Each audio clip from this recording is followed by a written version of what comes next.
सिद्धि हिंदी विद्यालय YouTube channel में आप सभी का हार्दिक स्वागत है। विद्यार्थी मित्रों, आज हम कक्षा 9 विज्ञान और टेक्नोलॉजी विषय में चैप्टर 5 सजीव का आधारभूत मात्रक कोशिका के बारे में आगे अभ्यास करेंगे।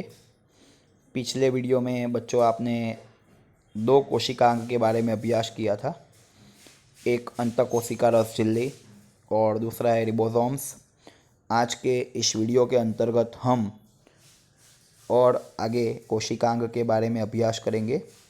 सर्वप्रथम आज के इस वीडियो का कोशिकांग होगा गोल्गी प्रसाधन।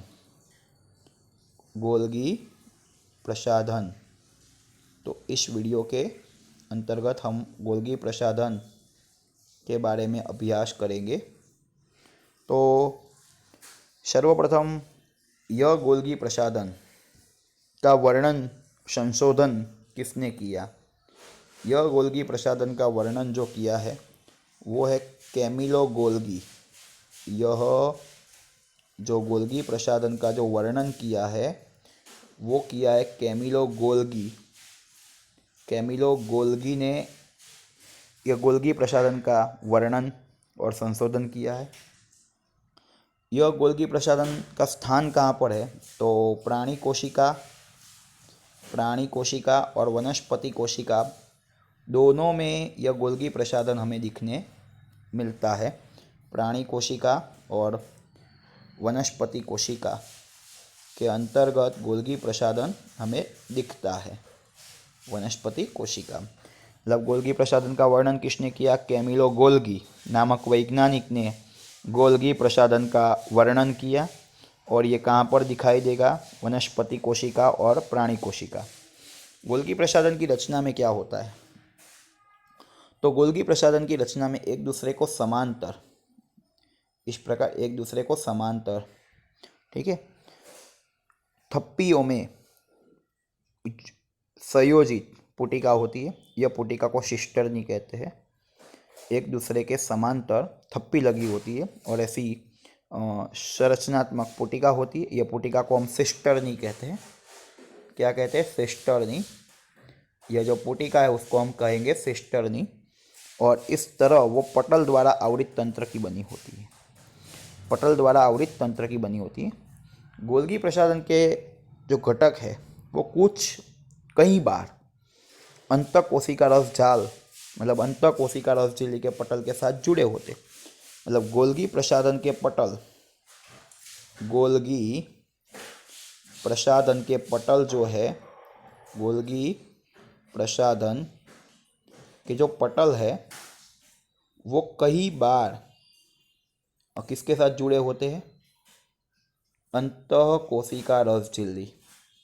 अंतःकोशिका रस झिल्ली, अंतःकोशिका रस झिल्ली के पटल के साथ जुड़े होते। कई बार ऐसा होता है कि गोल्गी प्रसाधन के जो घटक है, पटल है, वो अंतःकोशिका रस झिल्ली के पटल के साथ जुड़े होते, इसलिए वो अन्य जटिल कोशीय पटल तंत्र का भाग बनाता है। इसीलिए यह गोल्गी प्रसाधन अन्य जटिल कोशीय पटल तंत्र का भाग बनाती है। अभी बच्चों, गोल्गी प्रसाधन का जो उद्भव है वो कहाँ से होता है? गोल्गी प्रसाधन का उद्भव चिकनी अंतःकोशिका रस जाल की कला में से होता है। गोल्गी प्रसाधन का जो उद्भव होता है वो चिकनी अंतःकोशिका रस जाल की कला में से होता है। बराबर। अभी गोल्गी प्रसाधन के कार्य के बारे में हम अभ्यास करेंगे। गोल्गी प्रसाधन के कार्य कौन से हैं? तो नंबर 1, अंतःकोशिका रस जाल द्वारा जो भी द्रव्य संश्लेषित होते हैं, जो उत्पन्न होते हैं, अंतःकोशिका रस जाल या तो अंतःकोशिका रस झिल्ली द्वारा जो भी द्रव्य संश्लेषित होते हैं, जो भी द्रव्य उत्पन्न होते हैं, उनका पैकेजिंग करते हैं और कोशिका के अंदर और कोशिका के बाहर मुक्त करने में आते हैं। अंतःकोशिका रस झिल्ली द्वारा जो भी संश्लेषित द्रव्य है उसका गोल्गी प्रसाधन द्वारा पैकेजिंग किया जाता है और उसको कोशिका के अंदर और कोशिका के बाहर मुक्त करने में आता है। दूसरा है उत्पादों का पैकेजिंग, रूपांतरण और संग्रह करने का कार्य गोल्गी प्रसाधन की पुटिकाओं में होता है। क्या है बच्चों कि उत्पाद जो हुई उसका पैकेजिंग करना, रूपांतरण करना और संग्रह, यह जो कार्य है वो गोल्गी प्रसाधन की पुटिकाओं में होता है। कुछ बार यह सरल शर्करा में से जटिल शर्करा का निर्माण भी करती है। और चौथा है वो लाइसोसोम नामक जो कोशिकांग है उसके निर्माण के साथ जुड़ी होती है। गोल्गी प्रसाधन लाइसोसोम कोशिकांग के निर्माण के साथ जुड़ी होती है। मतलब 4 कार्य है गोल्गी प्रसाधन के। अंतः कोशिका रसजाल द्वारा जो भी द्रव्य संश्लेषित हुए उन द्रव्यों का पैकेजिंग करना, वहन करना, कोशिका के अंदर कोशिका के बाहर मुक्त करने में मदद करते। उत्पादों का पैकेजिंग, रूपांतरण और संग्रह करने का काम जो होता है वो गोल्गी प्रसाधन के पुटिका में होता है। कुछ बार यह गोल्गी प्रसाधन सरल शर्करा में से जटिल शर्करा का निर्माण भी करती है और गोल्गी प्रसाधन लाइसोसोम नामक कोशिकांग के साथ जुड़ी होती है। बच्चों नेक्स्ट कोशिकांग के बारे में हम अभ्यास करेंगे लाइसोसोम। नेक्स्ट कोशिकांग है लाइसोसोम। तो इसकी उत्पत्ति तो हमने अभी बता दी कि गोल्गी प्रसाधन में से पुटिकाओं के रूप में लाइसोसोम उत्पन्न होता है। गोल्गी प्रसाधन में से पुटिकाओं के रूप में लाइसोसोम उत्पन्न होता है। गोल्गी प्रसाधन में से पुटिकाओं के रूप में लाइसोसोम उत्पन्न होता है। अभी इसकी संरचना में क्या है, इसके अंतर्गत पाचक उत्सेचक होते हैं, बराबर, और पटलीय ठेली जैसी रचना है। पाचक उत्सेचक भी होते हैं और पटलीय ठेली जैसी रचना है। और जो लाइसोसोम के ठेली के जो पाचक उत्सेचक है वो खुरदरी अंतःकोशिका रसजाल द्वारा निर्माण होते हैं। जो हमने बोले कि लाइसोसोम की संरचना में पाचक उत्सेचक होते हैं, उनका निर्माण कहाँ से होता है? खुरदरी अंतःकोशिका रसजाल द्वारा निर्माण होता है। लाइसोसोम की ठेली के जो पाचक उत्सेचक है उसका निर्माण कहाँ से होता है? खुरदरी अंतःकोशिका रसजाल द्वारा। अभी बच्चों बहुत इम्पोर्टेंट कारण भी है, बहुत इम्पोर्टेंट कार्य भी है लाइसोसोम। तो सर्वप्रथम लाइसोसोम है वो कोशांतरीय पाचन की क्रिया के साथ जुड़े होते, मतलब पाचन क्रिया के साथ जुड़े होते। लाइसोसोम कोशांतरीय पाचन के लिए बहुत ही महत्वपूर्ण है, क्योंकि हमने अभी बताया लाइसोसोम की ठेली के अंदर पाचक उत्सेचक है। तो कोशांतरीय पाचन के लिए लाइसोसोम क्यों उपयोगी है? क्योंकि सभी कार्बनिक द्रव्यों को तोड़ने के लिए जो पाचन करने की जो क्षमता है उसके लिए सभी प्रकार के सक्रिय उत्सेचक ये लाइसोसोम में होते हैं। सभी प्रकार के पाचक उत्सेचक लाइसोसोम में होते हैं। कोई भी जटिल कार्बनिक द्रव्य को तोड़ने के लिए जो भी जरूरत उत्सेचक की होती है वो सभी पाचक उत्सेचक इस लाइसोसोम की ठेली के अंतर्गत होते हैं।